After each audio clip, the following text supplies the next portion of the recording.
You're now watching Showbiz Now, your daily showbiz update.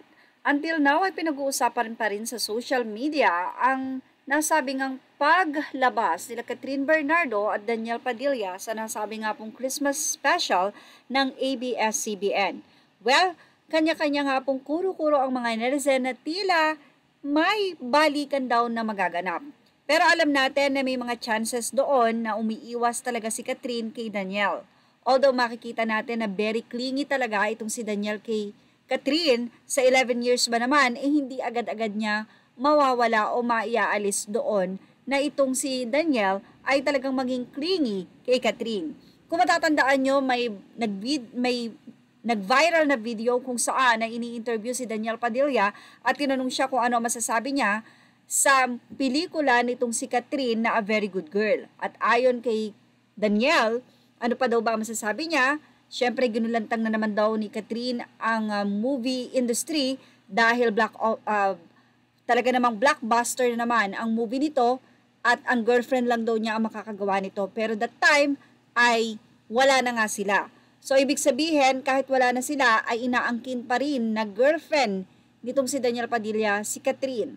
Well, abangan na lang natin ang mga susunod na kabanata dahil nga sa backstage ay naghiwalay na sila at hindi na sila magkasabay. Nakita lang natin na hawak-hawak ni Daniel ang kamay ni Catherine papalabas, pero pagdating doon ay hindi na nga sila magkasabay.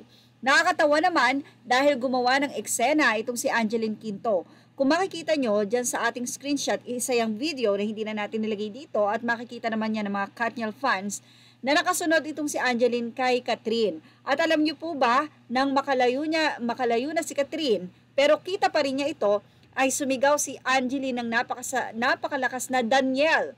Nagulantang nga ang mga nandoon at pati na si Ronnie Alonte talaga namang halos matanggal ang tutuli sa sigaw nitong si Angeline Quinto. Marami naman ang natawa sa ginawa ni Angeline sa nasabing crowd na yan at biniru pa niya yung isang lalaki doon na ikaw ba si Catherine or well, yun nga yung naging eksena sa pagsunod nitong si Angeline Quinto kay Catherine.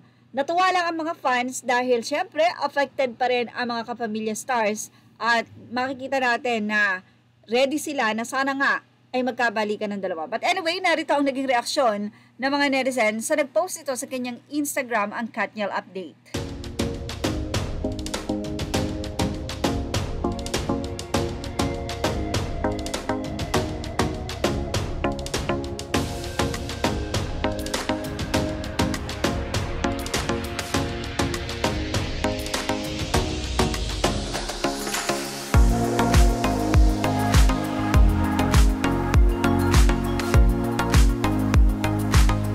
At yan ang ating Showbiz Now update. Images are all credit to the rightful owners and thank you for watching Showbiz Now.